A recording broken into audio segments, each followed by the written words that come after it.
tardes, queridos amigos. Estamos aquí con Óscar Uceda, conocido de todos. Hola, Óscar, buenas tardes. ¿Qué tal, María José? Buenas tardes. Pues encantada de tenerte aquí porque realmente venimos a presentar este libro que es de obligada lectura, Cataluña, la historia que no fue. Ante todo, deciros que aquí estamos en directo en el Club Empel, pero si queréis ver el programa en diferido lo podéis mirar en el canal de Loren Guerrero, que estará publicado hoy o mañana. Muy bien, pues sin más, empezamos el programa. El título del libro, Cataluña, la historia que no fue, escrito por Óscar Uceda. Es conocido de todos, Óscar Uceda. De todas maneras voy a hacer una breve presentación. Óscar Uceda es historiador, licenciado en Historia Contemporánea por la Universidad de Lleida en 1993. Es miembro del Consejo Social de esta universidad y presidente de la Asociación d'Historiadors de Catalunya, Antoni Capmany. Es autor de diversos libros y artículos sobre historia militar de Lleida en la época moderna, conferenciante y colaborador con numerosas asociaciones culturales, medios de comunicación y universidades. Claramente es escritor y ha escrito, además de este libro, pues muchísimos otros. Yo aprovecho para invitar aquí a adquirir otros libros que hemos traído del autor. Y bueno, no está el que a mí más me gusta, de los más bonitos, que es La piel de todos, que me... No queda. No queda, está agotado. Está agotado. 6 ediciones y se ha agotado. 6 ediciones y se ha agotado. Yo lo tengo y lo explico y lo vendo siempre, ¿no? A los críos, a los adolescentes. Yo soy profesora porque es muy didáctico, muy bonito y les gusta mucho, mucho, mucho. Les encantan todas las historias. Bueno, pues sin más empezamos con nuestra entrevista de hoy. Bueno, Óscar, ¿cómo estás? Bien, bien, y además bien acompañado. La verdad es que ha sido una sorpresa y el ver una sala llena pues siempre sube la moral, para que nos vamos a engañar. O sea, que mejor imposible, en casi fin de semana, o sea, perfecto. Muy bien, pues nada, vamos con el tema. ¿Cuándo nace el separatismo catalán? Bueno, tengo la creencia, y así lo explico en el libro, que el punto de inflexión, el separatismo como tal, coge fuerza, aunque ya había dado coletazos anteriormente, pero coge fuerza coincidiendo con la pérdida de Cuba. En el momento de que Cuba se pierde en el año 98, la crisis consecuente después de la pérdida de Cuba es cuando se unen los dos elementos fundamentales para que se construya un proceso de construcción nacional o un proceso separatista en cualquier sitio, que es una burguesía preparada y motivada para tirar adelante este proyecto de construcción nacional y por el otro lado un cuerpo intelectual dispuesto a darle forma a estas aspiraciones a crear un nuevo Estado y en consecuencia destruir un Estado preexistente que sería el Estado español. Y esto surge de la conmoción que supuso la pérdida de Cuba. Sí que antes se había empezado, sobre todo con la Renaissance, a marcar las bases que darían cuerpo a estas exigencias de separación, a dar la justificación en lo intelectual necesaria para empezar a conformar esta nación. Y estos elementos fundamentales es, por un lado, el buscar hechos diferenciales, alguien se ha roto, hechos diferenciales con el resto de España. Esto lo marcaría la Renaissance. Y por el otro, a lo largo también, incluso antes de la guerra de Cuba, ya empiezan a buscarse agravios con el resto de los españoles. El famoso Memorial de Greuges, que presenta parte de la oligarquía catalana al rey Alfonso XII. Entonces, básicamente lo que se necesita es, primero, crear en el pueblo, en la gente, en este caso los catalanes, la sensación de que somos diferentes al resto de los españoles, y por el otro, empezar a buscar el enfrentamiento, empezar a culpabilizar de nuestros males al resto de los españoles, en una coyuntura, ya lo iremos desarrollando a lo largo de la entrevista, en una coyuntura que nace en Cataluña con el nacimiento en el siglo XIX, a principios del siglo XIX, de una fuerte identidad nacional, un fuerte patriotismo español. Lo paradójico es que el elemento con el que tiene que trabajar este nuevo naciente independentismo es una sociedad catalana que se siente profundamente española, y con esas mimbres son las que tienen que trabajar y activan una serie de resortes, una serie de mecanismos para desespañolizar, o en ese proceso de desespañolización de Cataluña que, a mi entender, arranca con fuerza a principios del siglo XX, finales del XIX, principios del siglo XX. Aprovecho para aclarar que en Cataluña la Renaixença se corresponde con el movimiento romántico.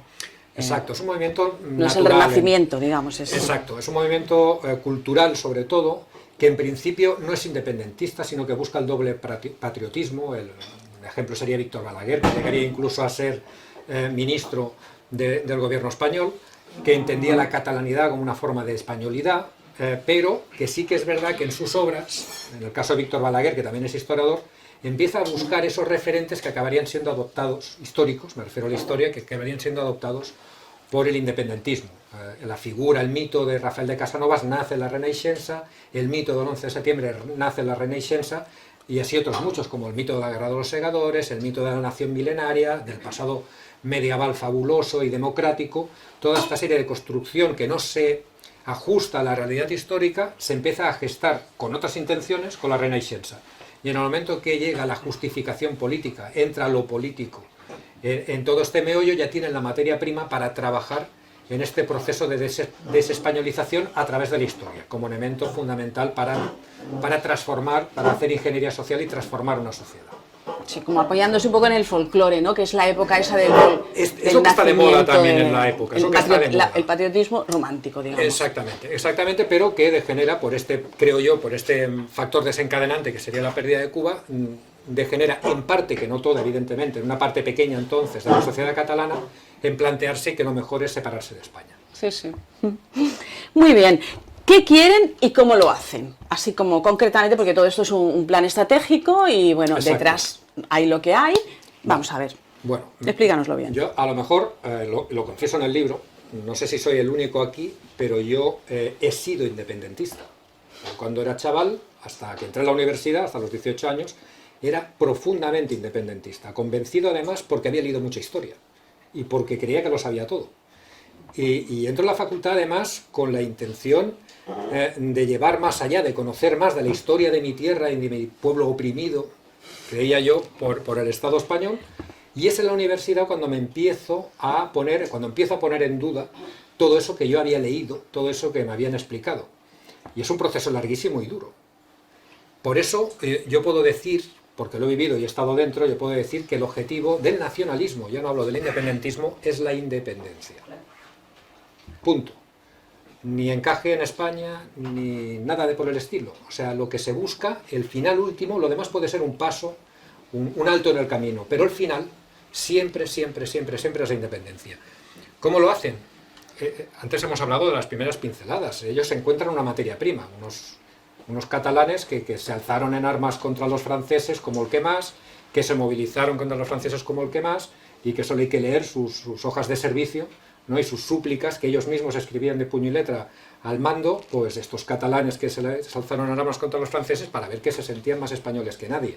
Entonces tenemos un protonacionalismo español que nace en Cataluña, y con esa materia prima, con esos señores que se alistarían para ir a combatir en Marruecos, o se alistarían para ir a combatir en Cuba, pues con esa materia prima, si me permiten la ironía españolaza, pues es lo que tienen que trabajar estos señores, que se plantean una realidad diferente. ¿Qué es lo que pasa? Que lo que tengo delante no es la Cataluña que yo quiero, y desde entonces, desde que empiezan a tocar poder, porque después de la guerra de Cuba empiezan a tocar poder en los municipios, empiezan a tocar poder cuando Prat de la Riba encabeza la Mancomunidad de Cataluña, o sea, las diputaciones toman el control de las diputaciones y las reúnen en una especie de inicio o de pseudo gobierno autonómico, ¿no? Y a partir de ahí, que empiezan a tomar poder y a coger los resortes del poder, empiezan a transformar esta sociedad a través de la historia sobre todo.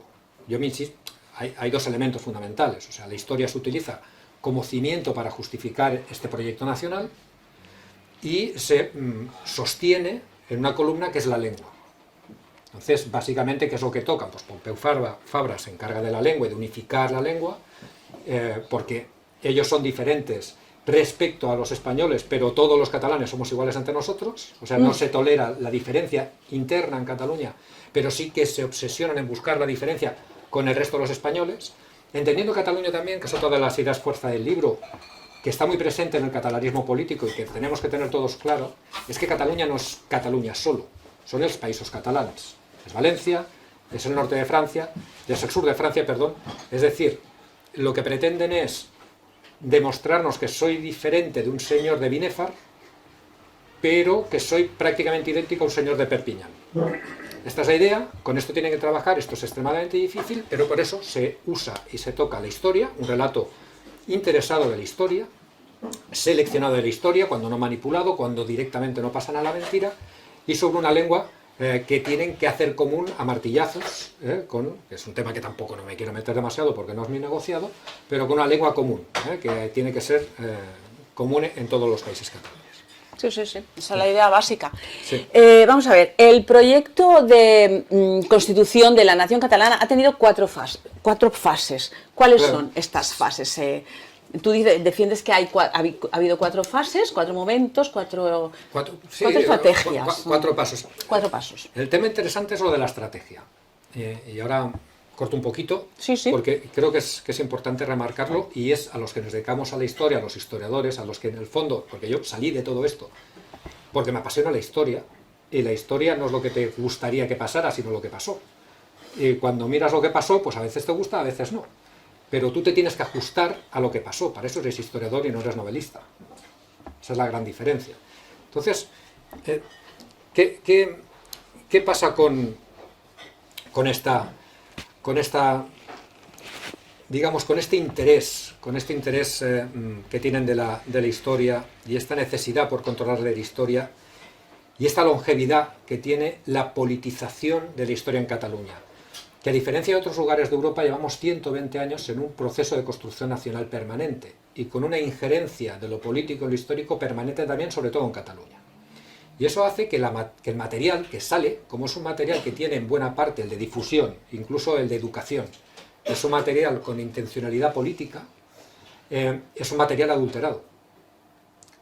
Y ha llegado, digamos, a tal extremo, ha llegado la clase política catalana, que ahora tiene el poder desde hace 40 años, a estar tan acostumbrada a cierto servilismo por parte de algunos historiadores que ponen primero la causa, primero la patria y después el oficio. Ha llegado a tal extremo, y ha llegado también a tal extremo la radicalidad de algunos políticos catalanes, que lo que ofrecía el historiador académico nacionalista era insuficiente para sus necesidades, y es cuando surge la nueva historia.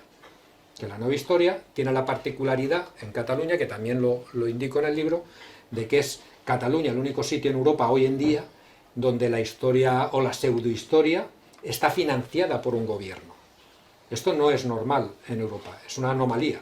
Que TV3 financie con 120.000 euros a los de Nova Historia para que hagan un documental que publican en Prime Time sobre Leonardo de Vic, porque era Leonardo de Vic y no Leonardo da Vinci, suena cachondeo, pero son 120.000 pavos de dinero público, que sale de autónomos como yo. Entonces, esto es como funciona, y esto es una anomalía. Esto no tiene nada de normal. ¿Y por qué se llegan a estos extremos? Porque hay políticos, algunos de mucho poder, a los que el mensaje que da Nova Historia les satisface, porque es un mensaje que tiene supremacismo y que soluciona el gran problema del nacionalismo catalán que ha venido arrastrando estos 120 años. Primero, que por mucho que manipules la historia, en el momento que intentas crear un relato histórico catalán separado de lo español, la historia que le sale es una historia modesta, comparada con la del enemigo, que se supone que es inferior, que es la historia de España, con un papel en la historia universal que es innegable. Y lo mismo pasa con la lengua. Una lengua que se supone también que es superior porque se basan en el supremacismo, pues a base de multas y a base de lo que todos conocemos, pues tiene la implantación que tiene, pues a lo mejor hablarán 7, 8, 9 millones, me da igual. Y el castellano, el español, que es una lengua que prácticamente no se la subvenciona nada y que va suelta, pues está por los 550 millones en todo el mundo. Entonces, estos dos grandes elementos se encuentran con el problema de que en esta visión más supremacista, de que yo me voy y me separo porque además que el otro es malo y yo soy diferente, encima soy mejor, pues resulta que estos señores de Nueva Historia dicen, no, es que mire, el siglo de lo español fue realmente catalán. Y lo soluciona así de fácil. Después aquello no tiene ningún tipo de lógica. La justificación que dan es totalmente absurda, pero gente que ha sido vicepresidente de la Generalitat o que ha sido conseller, o el mismo Jordi Pujol escribió un panfletillo diciendo que esta gente, pues bueno, que tenían su parte de razón. Precisamente porque cubre estas necesidades de la historia que tiene ya el político independentista más radicalizado, ¿no? Por eso digo que tenemos aquí un mea culpa también en parte, ¿no? Porque aunque no tenga nada que ver, un mea culpa como historiadores, de que vemos que se ha llegado más lejos que en ningún sitio de Europa con esta intromisión del político nacionalista, del político independentista en la historia de Cataluña, y lamentablemente conocemos poco nuestra historia.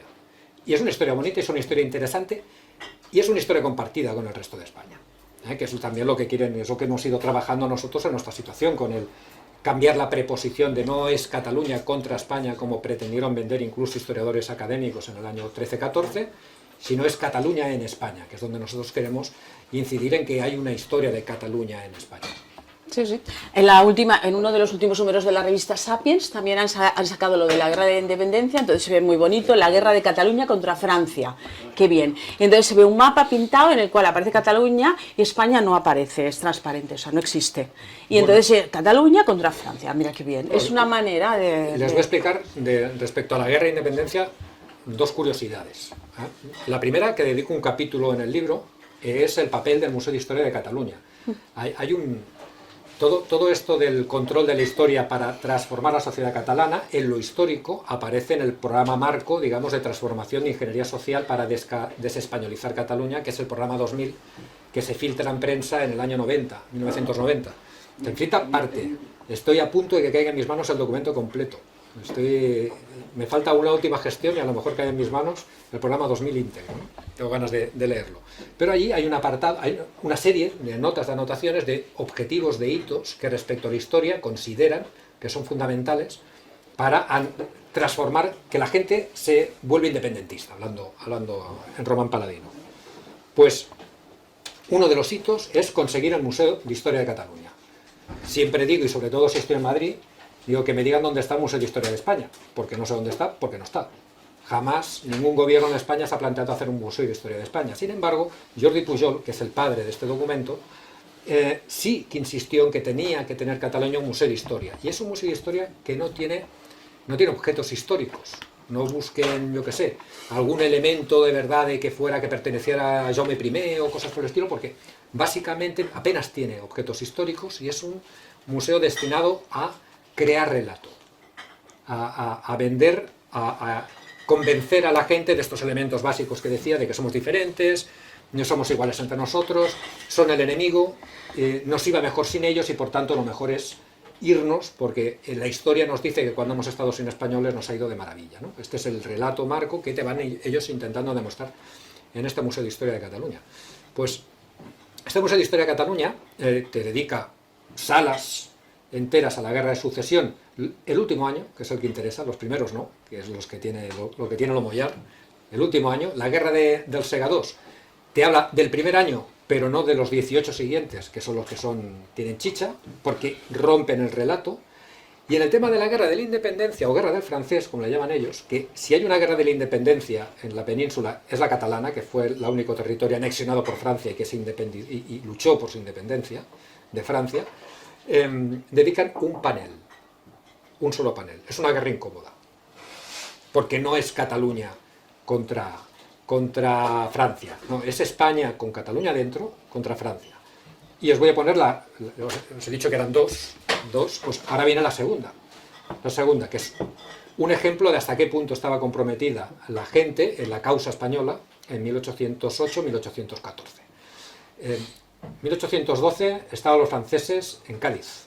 Habían bajado ya asediando Cádiz, prácticamente tenían controlada buena parte de la península, buena parte de los ejércitos españoles en toda la península se habían disuelto y quedaba ese reducto defendiéndose a uñas como gato panza arriba contra los franceses, y ya los franceses en su publicística empezaban a decir que estaba a punto de caer Cádiz y que ya toda España caería en poder francés y pertenecería al rey José, ¿no?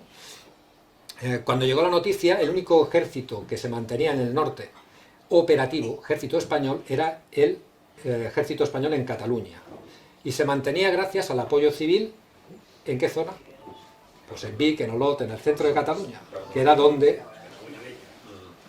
Eso es así. O sea, era donde se mantenía activo, y donde se mantenía activo gracias al apoyo ciudadano, porque si no hubiera sido imposible.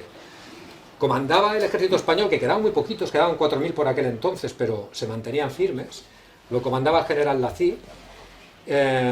Lacy decide, cuando llegan las noticias de Cádiz, dar un golpe de mano y romper el relato francés invadiendo Francia. O sea, él entra en Francia con su ejército, toma varios pueblos, los saquea y se vuelve para casa. O sea, la noticia que queda internacional es, por un lado, los franceses me están diciendo que están a punto de acabar la guerra de España porque los tienen arrinconados, y acaba de llegar una noticia de un ejército español dentro de territorio francés liando la parda. Esto es un poquito el mensaje, y ese ejército sale de Cataluña, ¿no? Estas son dos pantallazos, ¿no?, digamos, de lo que realmente, si fue realmente guerra de Cataluña solo contra Francia. Como ven, es un tema incómodo también, por mucho que lo quieran manipular ahora, revistas como Sapien, es un tema incómodo, y por eso el Museo de Historia de Cataluña decidieron, mira, ¿sabes qué? Ponemos en un rinconcito aquí un panelito y esto lo dejamos pasar, que molesta. Esta es un poco la táctica cuando hablo en el libro de mentiras, ficciones, manipulaciones y ocultaciones. La ocultación también forma una parte importante de este constructo que intentan hacer para desvincularnos de nuestros compañeros de viaje, ¿no?, desde hace 500 años. Pues así funcionamos con este tipo de... Bueno, yo voy a reforzar un poco el tema este. El domingo 28 de octubre de 1990 salió publicado en el Periódico de Cataluña un artículo titulado La estrategia de recatalanización, que contenía el llamado Proyecto 2000.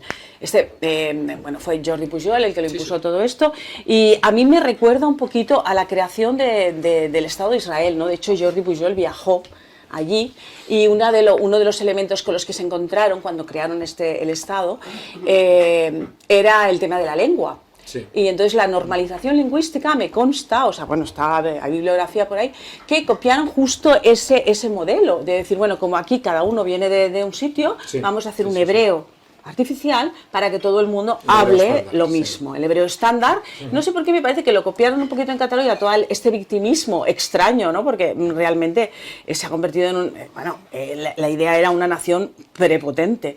Y igual que en el País Vasco, ¿no?, que crearon el Batúa. Sí. ¿Ves? Todo esto... Bueno, es lo que decía de la lengua. Creo que todos los procesos fue a coger cursillos por ahí, el Jordi Pujol. Sí, bueno, de hecho, realmente Pompeu era anterior. O sea, Pujol lo que hace es crear un think tank cuando... El programa 2000 seguramente no es del 90, se filtra en el 90, pero es anterior, es de los 80. Y reúne a un grupo de gente pensante de todos los ámbitos para decir, bueno, tenemos esta materia prima, tenemos una Cataluña en el que, cuando yo os decía, yo era independentista de los 80, ¿no?, a principios de los 80, éramos un 4%, un 5%, éramos 4 gatos. Eran muy poquitos, ¿no? Entonces, tienen esa materia prima. ¿Cómo transformo esto? ¿Cómo voy convenciendo a la gente? Pues necesito tocar una serie de resortes. En lo que a historia se refiere, lo de lengua, evidentemente tú sabes mucho más que yo, ¿no? Pero en lo de historia se plantea en el año 93, ya se funda, se pone en marcha el Museo de Historia de Cataluña. Prácticamente esto se aprueba por el Parlamento de Cataluña. O sea, se aprueba en el Parlamento en el 93 y creo que 1 o 2 años después se pone en marcha ya el museo, que además costó una fortuna. Que el Segadors fuera el himno nacional. El Segadors se decide que fuera el himno nacional, dicho así, por unanimidad se aprueba por el Parlamento de Cataluña en el año 93 también. Y el Segadors también le dedico un pequeño capítulo en el libro porque tiene mucha chicha la historia de los Segadors. Sobre todo por la letra. La letra es una letra que tiran con bala, es claramente hispanófoba o castellanófoba. Cuando dice fem darrere aquesta gent tan ufana y tan superba, se refiere a los catalanes, a los castellanos, a los españoles. Y cuando se refiere al bon cop de fals, también se refiere que el objetivo es el castellano, que es el que recibió los golpes de hoz en el Corpus de Sangre de 1640. Es decir, que es una letra claramente con un objetivo, con un target, que es los españoles, y ir a por los españoles como enemigo a batir, ¿no? Y que expulsemos, fem darrere aquesta gent, ¿no? Expulsemos. ¿Cuál es lo divertido del tema? Que esto lo monta o surge de un grupo de Orfeo Català, ¿no?, que es el que empieza a ver la necesidad de tener un himno nacional, porque los vascos tenían también su himno nacional. Nosotros tenemos que tener el nuestro. Entonces empezaron a buscar dónde, hubo cierta discusión, hubo otra cancioncilla que sacó otro grupo que le llamaban Plany, ¿no?, que no tuvo tanto éxito, y el Segadors acabó calando. Pero el Segadors, la letra actual la confeccionan entre Alió y Guanyabens a final, creo que es el año 1899, que sale la final, y sí que viene y parte de una cancioncilla que se cantaban los payeses durante la siega, ¿no?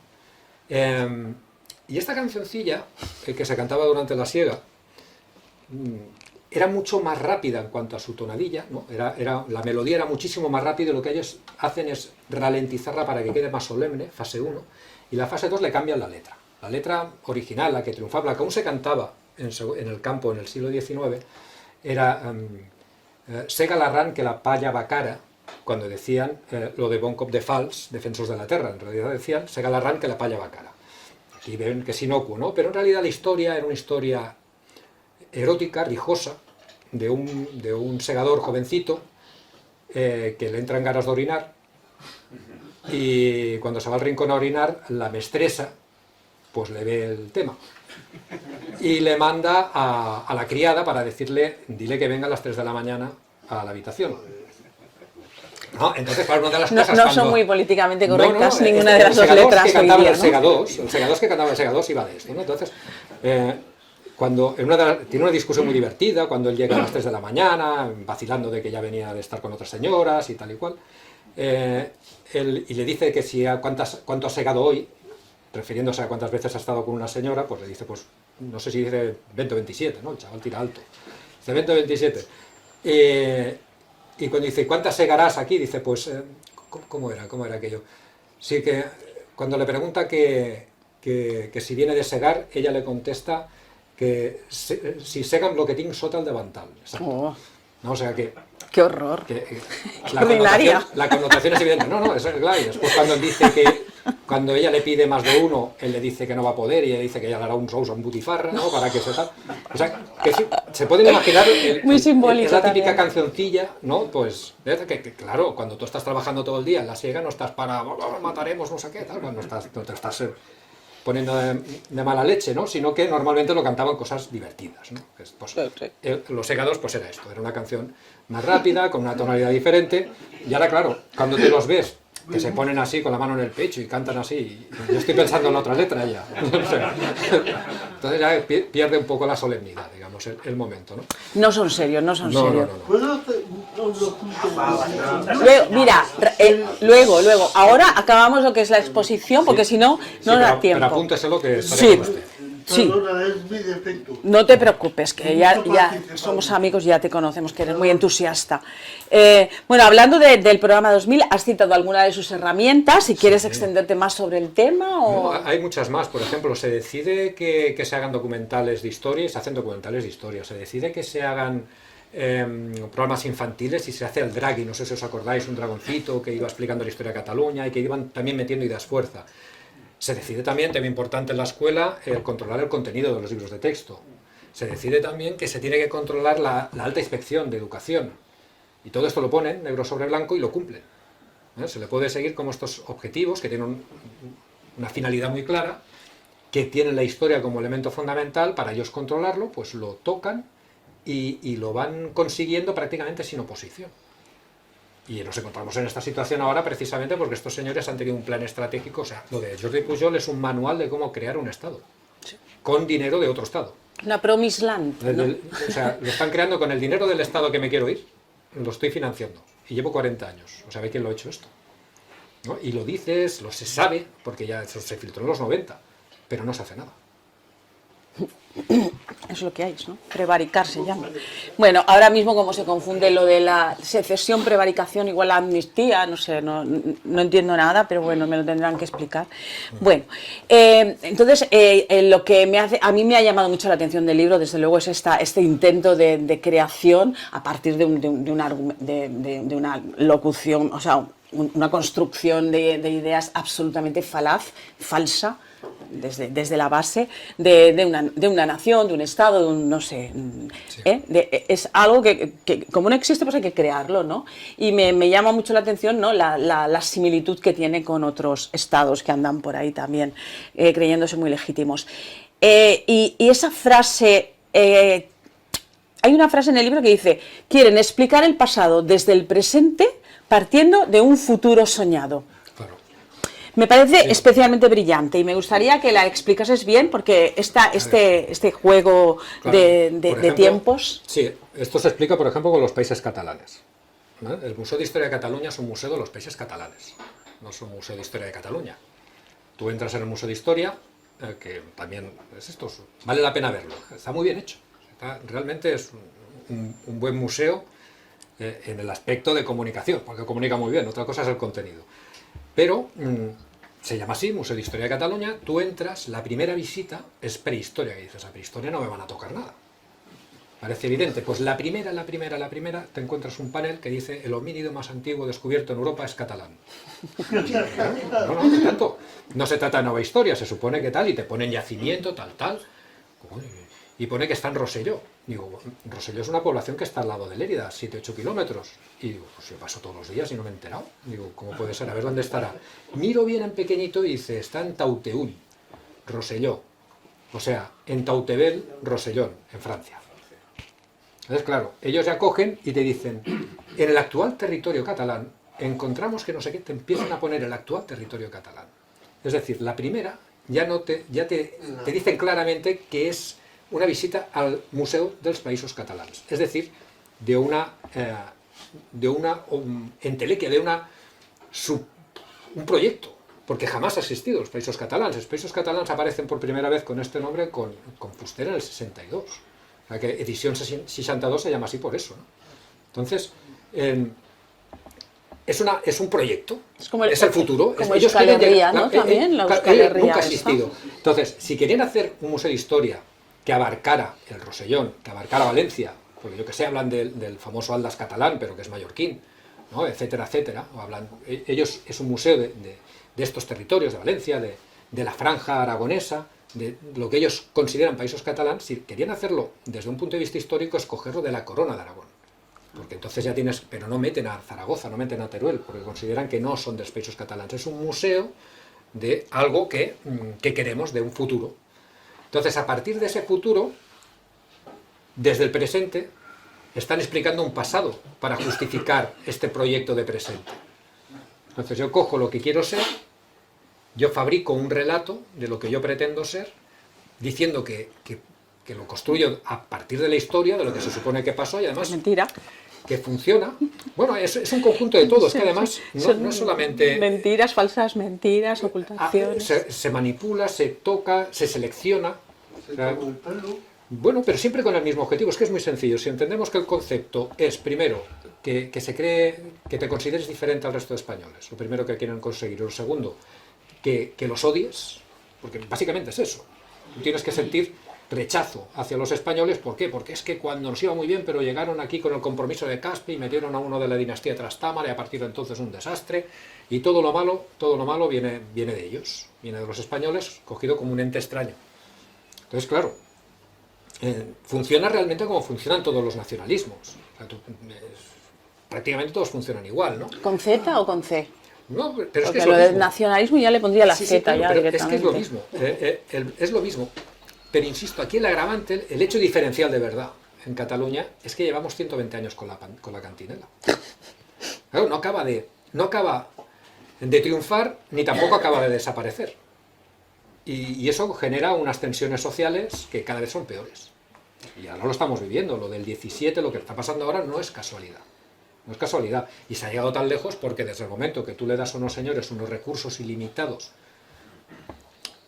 para hacer que una parte de la población se enfade con la otra, porque básicamente se trata desde la razón, desde la historia, desde una ciencia, a activar sentimientos.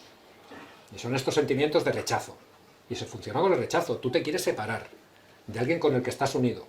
Y si te quieres separar, pues has de ir a las malas. Has de buscar, has de mirarle los defectos, has de criticarle, y en eso están. Y en vez de estar hablando de un matrimonio, pues están hablando de una sociedad. Con todo lo que ello significa, porque no solamente, ya no hace falta explicarlo, no solamente que sea yo que soy de Lleida, pues por el hecho de ser catalán, me tengo que enfadar con uno de Zaragoza.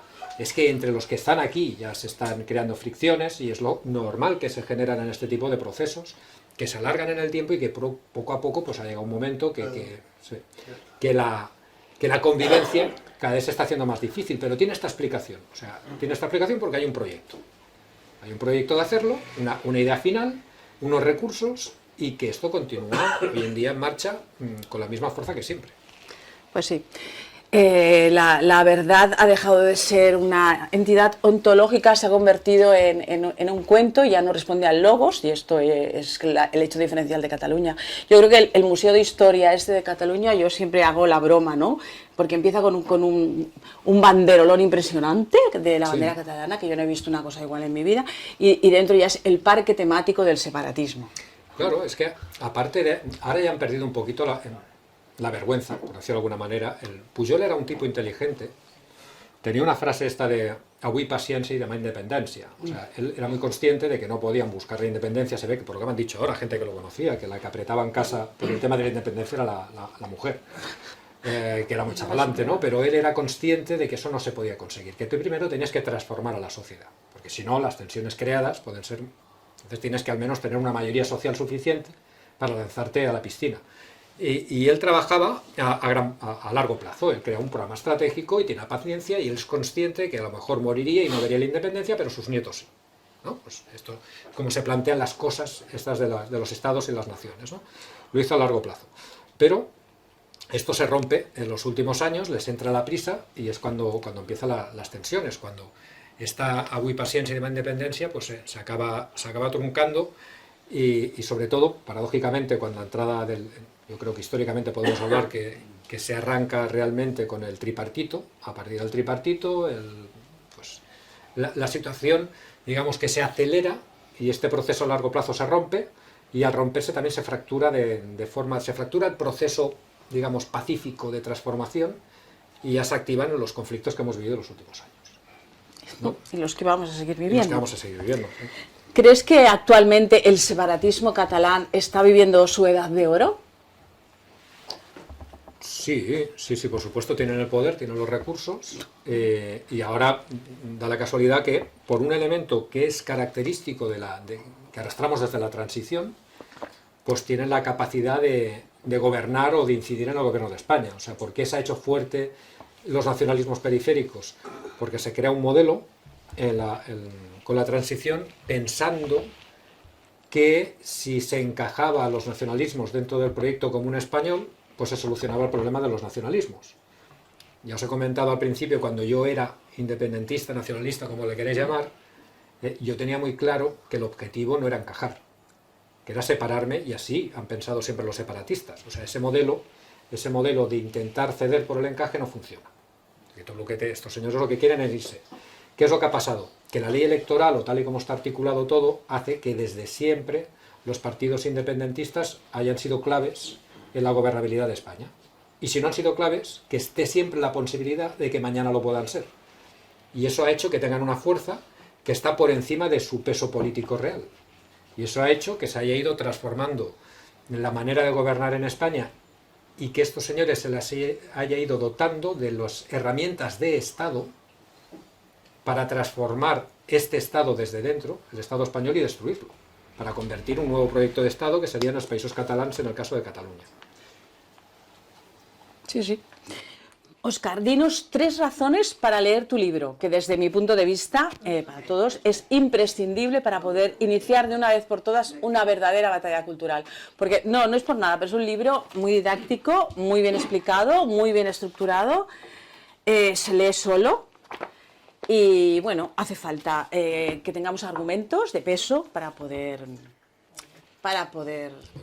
defender lo nuestro. Vamos a ver. No, pero quiero que lo que yo he dicho, pero lo que tú digas es muchísimo más importante, porque lo has escrito con el corazón, y eso. Lo he escrito con el corazón, y yo creo que es un libro en realidad que lo he escrito también con la ingenuidad de creer que al menos pueda convencer a uno de los que fueron como yo, explicando y desnudándome, diciendo, oiga, que yo pensaba, y lo era porque lo había razonado así, no era porque lo fuera de forma radical, ni mucho menos. Yo había llegado a la conclusión, después de mucho reflexionar y de mucho leer, de que yo tenía la razón, y fue especialmente duro y prolongado en el tiempo el darte cuenta de que no solamente no tenían la razón, sino que te habían tomado el pelo. No hay nada más humillante, y eso es una parte de la película, ¿no? De ver que has estado engañado, y lo primero que haces es negar la mayor. Os voy a explicar una anécdota también que no tiene nada que ver, pero que explicaré un poquito estas sensaciones y que es una sensación humana, ¿eh? Esto de echarte, de descubrir de que has estado equivocado en algo tan sentido como esto y durante tanto tiempo, ¿no? Es una anécdota que, si non è vero, ben trovato, ocurrió en mi ciudad, en Lérida, en torno a hace 100 años, más o menos, en los años 20, que apareció un feriante con una atracción espectacular que decían que era lo nunca visto en Europa, no solamente en Cataluña ni en España, sino en Europa, era una maravilla, y era una especie de carromato, ¿no? Pues que la gente iba pasando, miraba lo que había dentro y era algo lo nunca visto, espectacular, y salía encantada, ¿no? Y veías unas colas siempre impresionantes, un exitazo tremendo, pues cogían, pagaban una peseta, lo que fuera, ¿no? para verlo y tal. Y al final la atracción, pues se acabó descubriendo lo que pasaba. La atracción consistía en lo siguiente: el carromato, llegabas ahí, te metías dentro, había un cajón oscuro, tú mirabas ahí dentro y no había nada. Y fuera estaba el dueño del carromato y decía: mira, ya sé que no hay nada, pero si lo dices vas a quedar como un atontado, porque parecerá que te he tomado el pelo. Lo mejor que puedes hacer es callarte, porque así que se fastidien los que vienen detrás. Buenísimo. Sí, pero funcionaba. O sea, la gente, por no ser el primero de decir que me han tomado el pelo, decía: mira, ¿sabes qué? Que es fotin. Y cogían y que entraban. Y el tío se sacó un dinero durante mucho tiempo cobrando una peseta a todo el mundo, porque nadie tuvo, digamos, el arrojo de reconocer de que la habían engañado. Pues básicamente, yo creo que muchos, y yo el primero, y lo reconozco en su momento, que me costó Dios ayuda a salir de ahí, pues es una reacción humana, ¿no? Y es algo con lo que también tenemos que contar. Yo creo que explico algo de lo que vengo trabajando hace muchos años, que no solamente explico el por qué, el cómo, que es muy importante, ni quién, ni de la manera en que se ha hecho, ni qué objetivos, que eso es fundamental, sino que después pongo ejemplos, que son ejemplos contrastados. Hay una bibliografía de 16 páginas donde pongo de dónde lo he sacado, de dónde demuestro en esto que ellos explican que no es así o es muy diferente, y por qué se explica así, ¿no? Que también es importante de decirlo, que no está todo, ni mucho menos, que es una selección de aquella historia que nos han contado que no fue, como dice aquí, la historia que no fue, porque realmente no se trata de un libro de historia, sino un libro que implica historia de lo que se dice que es historia y no lo ha sido. Dice, claro, estas historietas que nos han contado, pues no son tal cual, hay que matizar las cosas, hay que explicar que esto no era Cataluña contra España, hay que matizar tal, y se ha de demostrar después. Por eso es tan importante también la documentación. Estuve en una presentación de otro libro, este año he estado presentando libros porque no sé qué me ha pasado. No paras. He sacado 2 libros, he participado en 2 más en el año 23, y compartí a mesa con uno de los mejores catedráticos de historia moderna de España, que es Carlos Martínez Shaw, e insistía en que la base está como en el documento y documento. Si tú quieres demostrar, si tú quieres que explicar, tu herramienta de trabajo como historiador es el documento, es la prueba.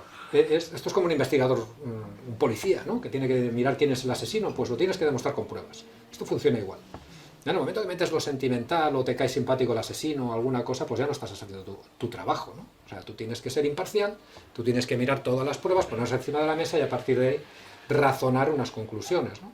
Pues esto funciona exactamente igual con la historia, y yo creo, con todas mis facultades, yo lo he intentado al menos, y lo he intentado demostrar con este libro. Y por eso yo creo que también, bueno, si les curiosea, si les interesa saber un poquito cómo funciona, y les interesa también entrar en estas anécdotas de la historia, que hay muchas, ya lo verán, ¿no? De cosas que nos han contado, algunas que se creerán que son verdades absolutas y resulta que no lo son, y resulta que es una cosa que se inventó un señor hace, bueno, pues, cuando vayan al Fusar en Les Moreres, supongo que saben que allí no hay ninguna fosa, por mucho que tengan un pebetero y que hagan todo. No hay, se han hecho excavaciones, no hay, encontraron un osario de la iglesia y punto, no está, viene de unos versos de Pitarra, de un poeta de finales del siglo XIX, y de ahí sacó la historia, y el Ayuntamiento de Barcelona se dejó una fortuna en hacer aquella plaza, y no hay una fosa común. Pero claro, todos los 11 de septiembre por la noche se van allí a pegar ahí los 2 grupos que es una tradición también, ¿no? Pero esta es una de las muchas que explico en este libro, que son curiosidades, pero que vienen a reforzar esta hipótesis que pretendo aquí explicar. Pues muy bien, Óscar. Esta diatriba amor-odio que tienen algunos catalanes realmente es de análisis médico y de detectivesco, porque es muy serio. Bueno, pues llegando a este punto, yo creo que ahora ya podéis hablar y preguntar todo lo que queráis, que supongo que... Es que si no reviento. Empezamos. Rafa.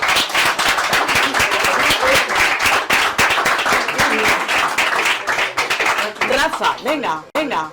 Dos cosas muy de el himno nacional de Asturias es una de borrachos.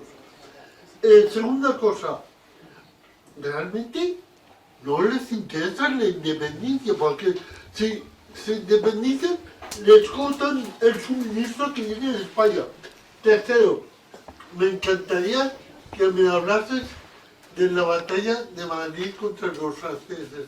Me encantaría que dijeses algo sobre eso. Me callo. Eso da para una conferencia entera. A ver, primero era, bueno, lo último era Madrid, lo segundo era...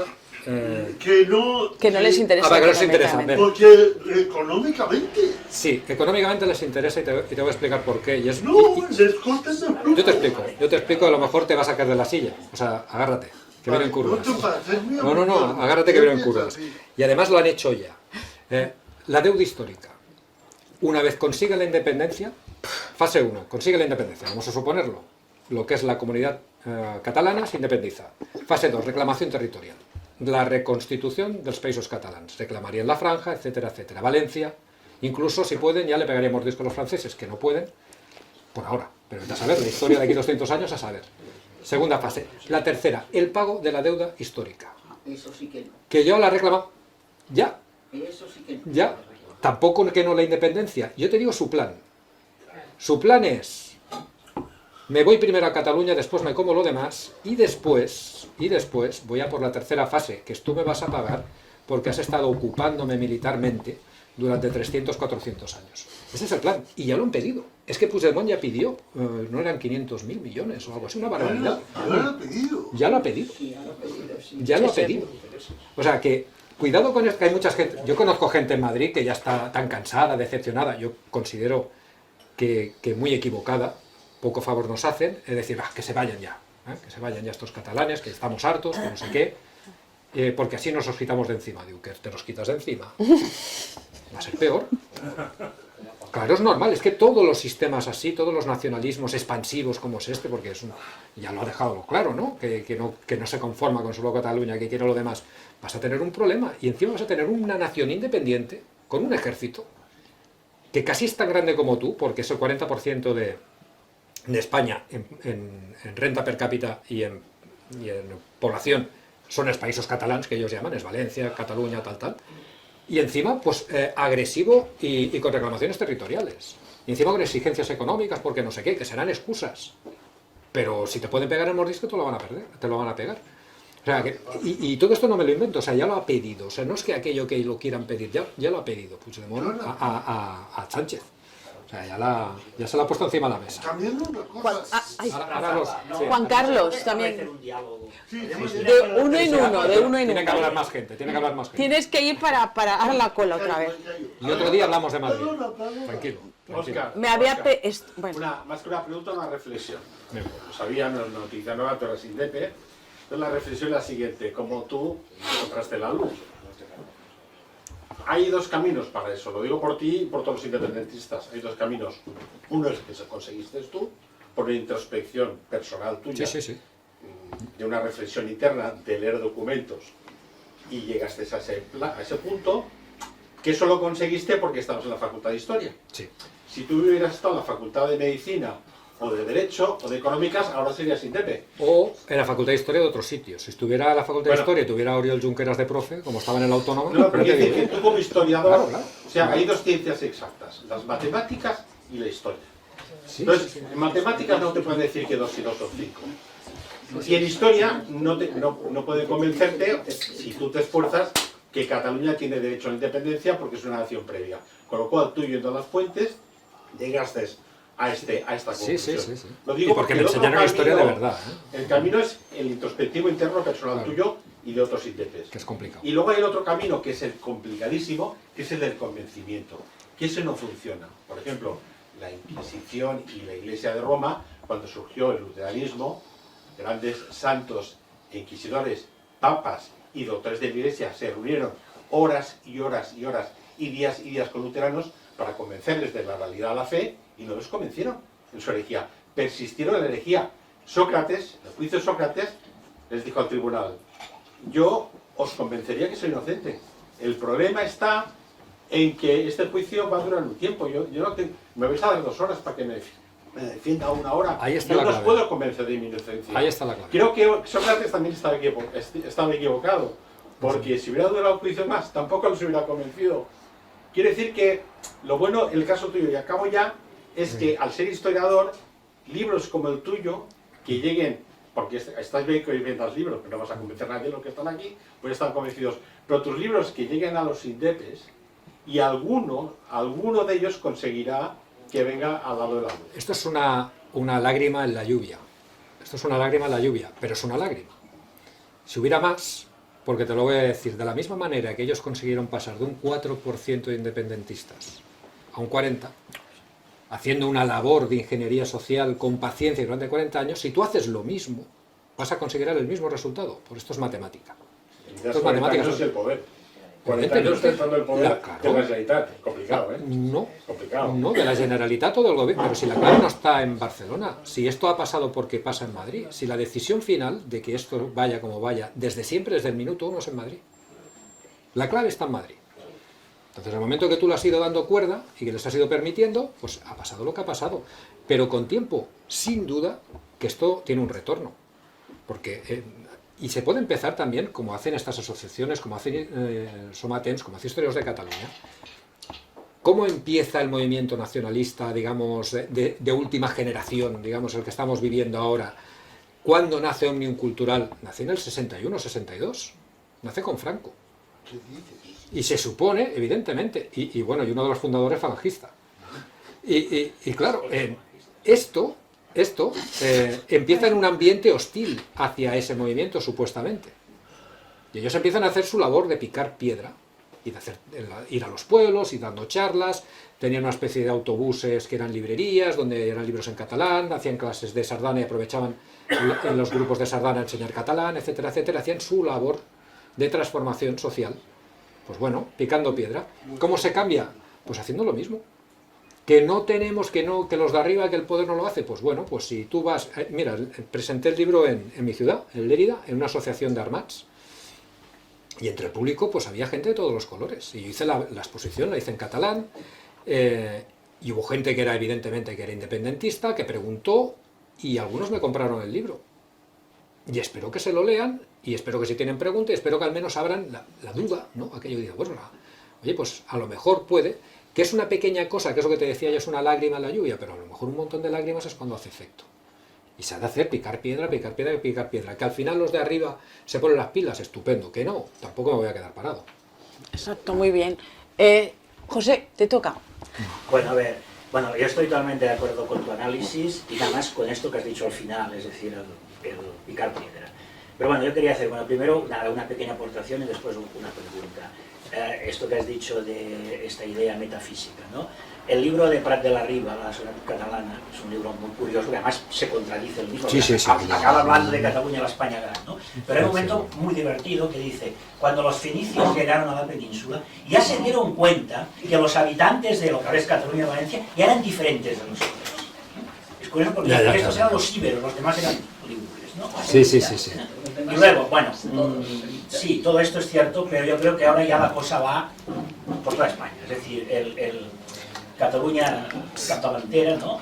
Pero hay, bueno, esta simpatía que una parte de la izquierda siente por el... ¿no? Con esta hispanofobia, ¿no? Este odio a España. Muy bien, exactamente. No está solamente aquí, ¿no? Claro, sí. Los andaluces, bueno, algunos andaluces que hablan de Al-Ándalus, que no saben que Al-Ándalus no era Andalucía, Al-Ándalus era toda la península, en fin. Y evidentemente la complicidad del régimen. Sí. El régimen es cómplice, es el principal culpable de todo esto. Empezando por este articulito de la Constitución que dice que España está formada por regiones y nacionalidades. Sí, fue un error. Y ahí empieza todo, ¿no? Fue un error. Sí. Ahí está. Había pedido la palabra, no sé muy bien su nombre. No sé. Pera. Venga, adelante. Yo quería incidir en un capítulo que yo creo que es bastante importante de la última etapa, esta triste, que fue el estatut. El nuevo estatut, promovido por los socialistas y demás. Entonces, yo creo que nos ha hecho hincapié desde nuestro ámbito y demás en el germen, en la generación de este nuevo estatut. Es decir, yo creo que lejos de ser, como a ellos les gusta hablar, de un movimiento social, de una mayoría del pueblo, etc., fue un invento, creo que proveniente de la izquierda o algo así, para generar lo que siempre ha hecho el nacionalismo, el victimismo, ¿no? Es decir, digamos lo imposible para que no nos lo den y podamos protestar e ir arañando terreno, argumentos, agravios, etc., ¿no? Entonces, yo incluso llegué a preguntarle a un historiador, no me supo responder.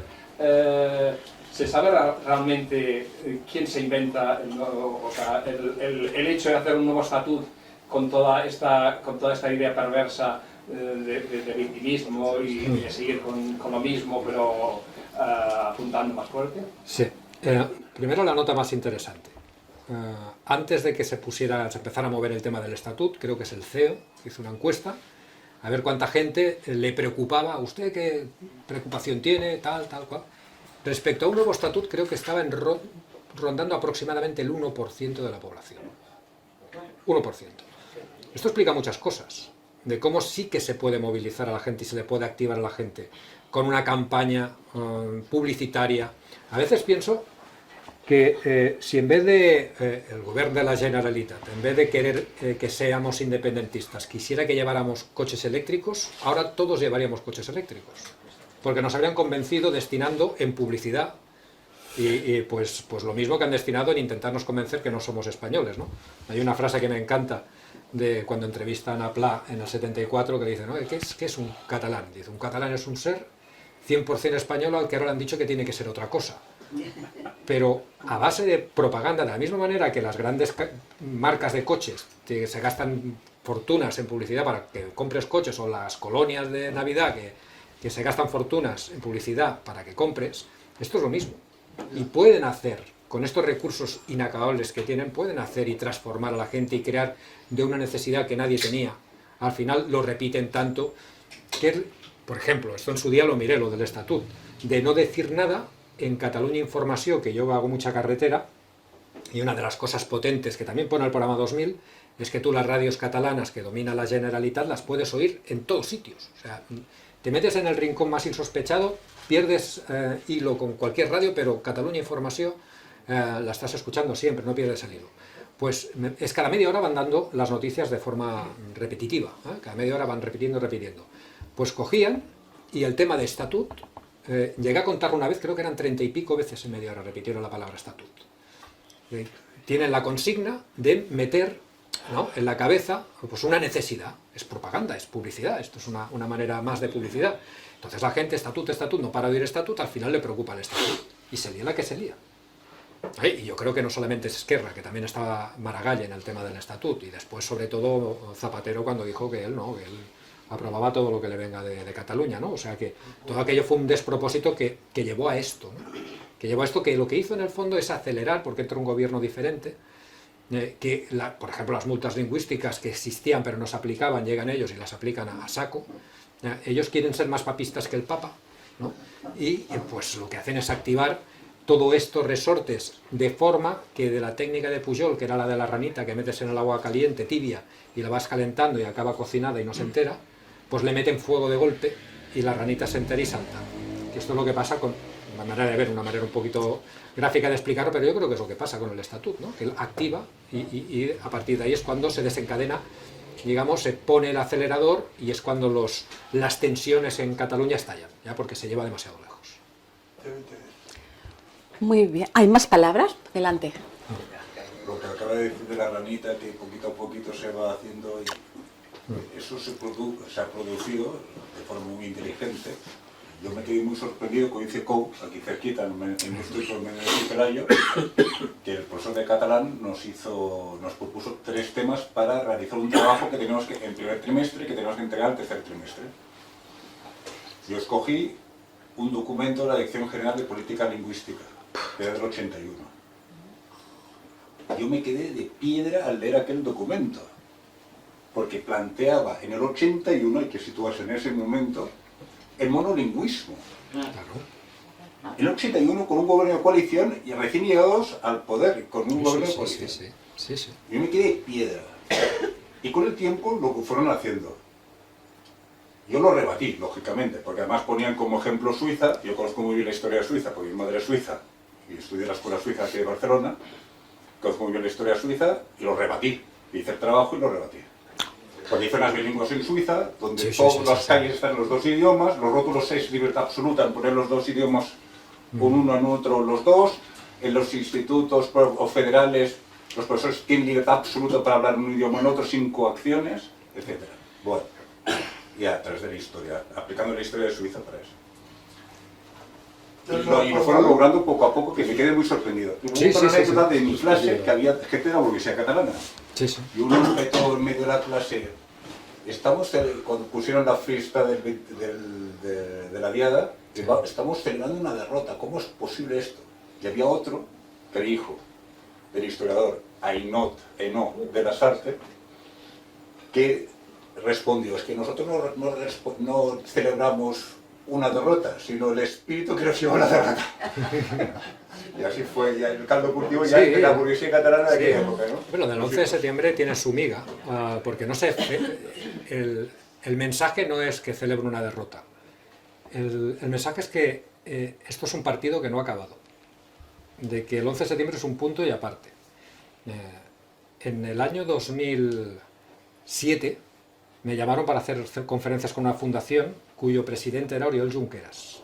De historia yo había escrito un libro sobre el asedio de Lérida en 1707.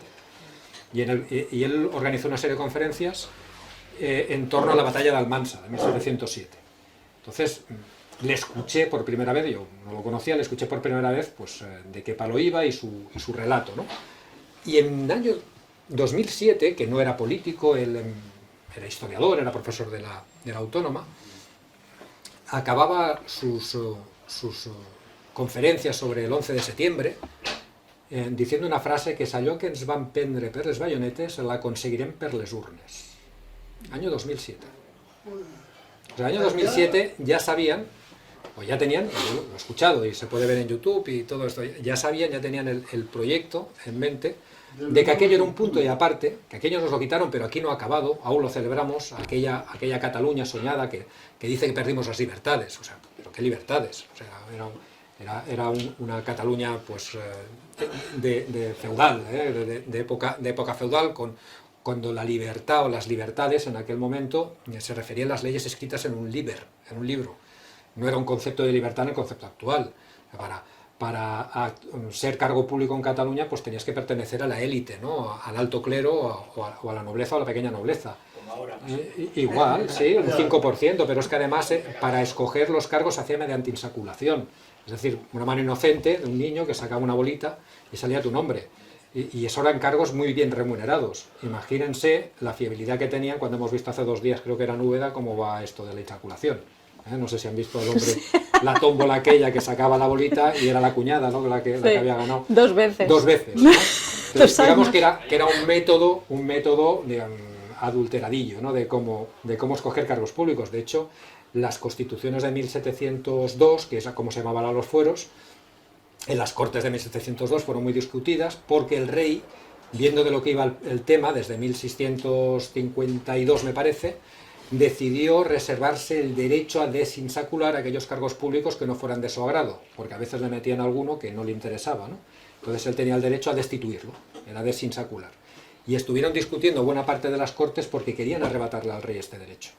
Imaginaros si llegaba a ser importante y llegaba a estar adulterado. Aquello evidentemente no era ni democracia, aunque se llamaban diputados de la Diputación, no tiene nada que ver con un diputado moderno.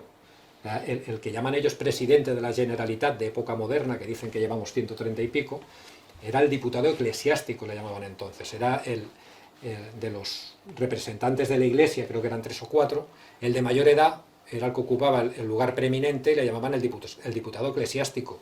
O sea, si ahora Aragonés quisiera ser de verdad heredero de esos diputados generales, pues tendría que entrar en el seminario, digo yo. Pero no tiene nada que ver la diputación. Y es una, por ejemplo, más cosas y ya acabo. Cuando hablan en positivo de la Generalidad medieval, la llaman Generalitat.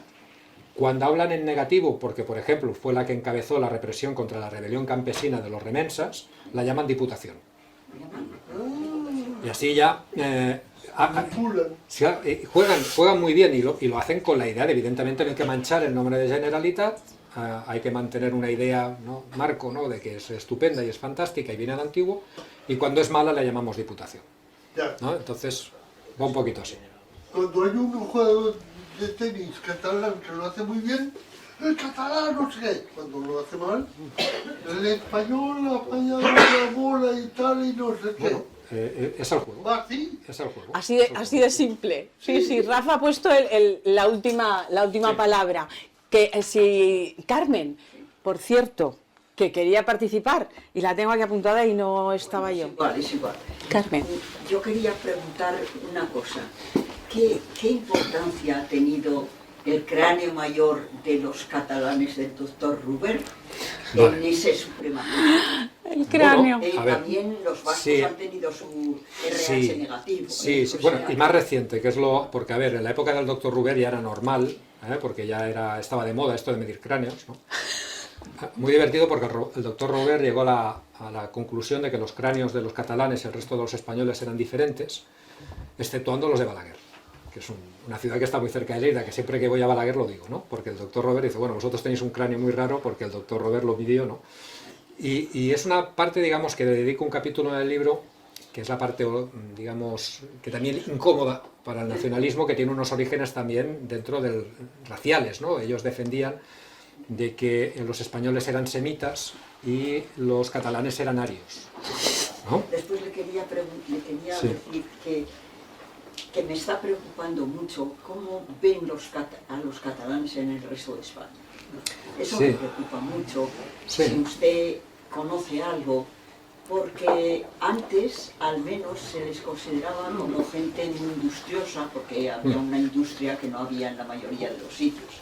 Sí. Ahora ha cambiado mucho y entonces el catalán está... Bueno, yo tengo que defender allí todos los catalanes, porque tengo amigos de 8 apellidos catalanes y no son independentistas ni nada. Pero estoy oyendo cada vez más que se vayan de una vez. Sí, sí, yo que también, se vayan yo de también. una vez, se acabó. Ahora, desde luego, pagar la deuda de ninguna de las maneras. Bueno, esto no lo decide ni usted ni yo. Bastante porque está surgiendo una especie de defender España de los catalanes. Sí, sí, sí. Y a mí eso me preocupa mucho, porque llegará un momento en que Dios no lo quiera, que vayamos otra vez a darnos de palos. Lo primero, sí. Yo acabo de llegar de Cáceres y he visto 1101, que no se había visto nunca, voluntarios para ser soldados. Son unos boinas verdes, otros no sé qué, pero Sí, sí. voluntarios. Sí, sí, sí, sí. Y han jurado por su conciencia y honor, cosa que esa palabra no la había oído yo Sí, no, tiene que ser. normalmente. Sí, sí, sí. Vamos. Y es que había gente, más de 7000 personas aplaudiendo. No se había visto nunca. Salió en todos los periódicos de la comarca. Qué Sí, razón sí, sí. tienes, No era lo Carmen. frecuente. Es que son cosas No que... era lo frecuente. Ahora le voy a explicar primero que no lo he dicho. Fui nombrado, ahora lo tengo que decir, ¿se ve? Fui nombrado el día de la Pascua Militar embajador de la marca Ejército. Llevo este pin aquí, ¿no? Que es el logo del Ejército, precisamente por eso. Primero, a mí no me gustan los estereotipos. O sea, es un error decir los catalanes, los extremeños, no sé qué. No. Eso es. Pero es lógico en todos los países del mundo, ¿eh? Es lógico y es un grave Yo error. creo que unos cuantos. Y respecto a lo que usted dice, realmente, por desgracia, no es así. Y le voy a explicar. Hay una encuesta de La Razón, creo, no hace mucho tiempo, en que solamente el 17% de los españoles estaría dispuestos a coger las armas por su país. 17%. O sea, no es un problema de Cataluña, no es un problema que evidentemente que hay 1000 chavales que hayan querido hacerlo, pues de 17% a lo mejor son 10 millones de españoles, por decir de alguna manera, ¿no? O 8 millones de españoles, que son muchos, y de allí por los jóvenes, pues tal. Pero que realmente, a diferencia de Finlandia, que el 80% estaría dispuesto a hacerlo, en España la desafección de la marca España, de entrada, y del ejército, de sus instituciones, es muy alta, no solamente en Cataluña, en toda España. Toda España. Entonces sí que es verdad que veo con preocupación a gente que es del resto de España y que no se da cuenta de que no son buenos españoles, y lo digo en plata. ¿Por qué? Porque yo como español, Pues y como ciudadano español, a mí no me quitan un milímetro ni de Melilla, ni de Sevilla, ni de nada. Ni de Canarias. Nada, nada. Y es que esto lo tenemos que tener claro todos. En el momento que alguien dice que no, que se vayan, está renunciando a una parte de su país. Y esto es inadmisible. Y esta desafección por España y por lo hispano, lo que decía, esta hispanofobia que se fomenta, pues bueno, es algo que yo he visto no solamente en Cataluña, que yo lo he visto en Albacete, lo he visto donde sea. Y no necesariamente gente de izquierda, sino también de derechas. O sea, que hemos llegado a un punto que no somos conscientes de que tenemos el Estado más antiguo de Europa. O sea, el Estado moderno nace en España. Y desde entonces, y el ejército además es la institución más antigua del mundo, institución moderna, porque es indispensable, es inseparable de la creación de un Estado moderno. El primer ejército permanente de la historia es el ejército español, de la historia, no, el ejército moderno del mundo, es el ejército español, sí, se forma aquí, es el ejército permanente. El primer ejército permanente, el primer Estado que se lo puede organizar, sí, no había existido, en ejército moderno me refiero, no había existido un ejército permanente en época moderna hasta que los reyes católicos empiezan a crear una serie de estructuras de Estado y después sería el emperador Carlos el que, una pragmática, pues crea los primeros tercios fijos, ¿no? donde ya se puede crear un ejército moderno. Esto pasa primero aquí, y eso es una estructura de Estado. Entonces tenemos un Estado antiguo, un Estado Pero que... eran voluntarios, Claro, voluntarios, claro, que claro. algunos habían dejado la carrera a mitad, que está volviendo una especie de orgullo de ser español, porque piensan que esto se En una parte de la sociedad, pero no está... Una parte, claro, pero que no es grande. Claro, O sea, pues ese es el problema, si fuese muy poco, pues no. bueno, pero yo no veo mal que la gente se aliste, la verdad.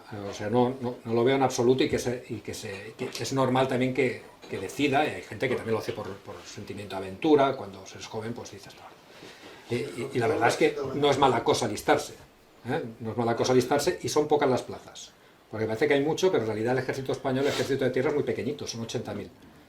El otro día hablábamos de la posibilidad de que se ampliara al menos la reserva activa, por decirlo de alguna manera, ¿no? Para que la gente que quiera servir pues tenga la oportunidad de hacerlo al menos una temporada de su vida, si no se quiere dedicar profesionalmente, ¿no? Para dar una salida, porque evidentemente hay poca gente, y en la coyuntura internacional que estamos viviendo ahora se ha vuelto otra vez a la guerra masiva, se ha vuelto otra vez a la guerra con que tienes que movilizar toda una población. O sea, el panorama que se nos presenta para el siglo XXI es muy complicado, y se ha de pensar en un plan B, pues a ver, pues no se puede, a ver, estamos en una situación privilegiada estratégicamente, y eso nos pone también en el punto de mira. Ya. Hay una última palabra, porque si no se nos alarga demasiado la emisión. Acaba de comentar que son un 17% de los españoles estarían dispuestos a defender su país por las armas. ¿No cree usted que esto puede ser porque hay una desafección de las propias élites del país respecto a la misma idea de España? Claro. ¿Sí? Es decir, Claro. respecto a la idea tradicional, la mentalidad progresista es totalmente incompatible con las tradicionales. Yo creo que además de eso, yo creo que arrastramos un estigma los españoles. Y es algo que también defiendo en el libro. O sea, así como el independentismo catalán lo tiene claro, tiene un concepto de fe patria, de fe país, el tema de la historia no se pegan entre ellos, han decidido que son todos republicanos durante la guerra y ya está, cuando no es verdad, cuando aquí hubo una represión tremenda sobre la gente de derechas y la gente católica, digamos, por ejemplo, ¿no? Pero han decidido no meterse en el tema entre ellos sin utilizarlo como herramienta política. En el caso español hay una desafección por nuestra historia. Y yo creo que es porque, y aquí me tiro a la piscina, ¿no? Pero la nación moderna como la entendemos hoy en día, de las naciones liberales, que nace cuando se desmorona el antiguo régimen, es cuando el pueblo toma conciencia de sí mismo, por decirlo así, y se sabe soberano de su país, es decir, propietario de su país. Antes el soberano era un señor, una familia, ahora lo es todo el pueblo. Y en ese momento de la historia de España es de los primeros de la historia, o sea, pasa primero en Estados Unidos, Francia, y el siguiente, España, con su constitución, que digamos, la constitución del año 12, de 1812, se refleja que nace el pueblo español soberano legalmente. Pero nace... el pueblo español lo conforman los españoles de uno y otro hemisferio. Es decir, la nación española que nace no es solo España, es toda la hispanidad. Y eso se rompe nada más nacer. Y yo creo que eso lo llevamos arrastrando desde entonces. Porque de donde vamos que somos, es que en el fondo nos rompimos al nacer, somos un mortinato, una nación mortinata, por decirlo de alguna manera, nos rompimos al nacer, aún estamos ahí, porque hay movimientos aún, esta sensación de hispanidad aún persiste, no ha acabado de morir después de 200 años, una situación anómala, pero es algo que arrastramos tanto españoles como hispanoamericanos. No porque aquello ha salido fatal, es evidente que aquello ha salido fatal y es que en España tampoco nos ha ido algo mejor, pero porque estamos en Europa. Si no, nos hubiera ido igual de mal, ¿no? Y yo creo que arranca esta desafección, arranca desde entonces. Porque entiendo que en el concepto clásico de nación, de grupo más o menos homogéneo, que parte de una realidad que sí que era un Estado, que era la monarquía hispánica, con una lengua común, más o menos, al menos vehicular, sí que al ser una mentalidad imperial había muchas lenguas dentro del imperio, pero había una lengua vehicular común que era el español, pues de esta realidad que más o menos vendía bien, casaba bien con el concepto moderno de nación, se fragmenta nada más nacer. Y yo creo que esta desafección en parte se arrastra desde entonces.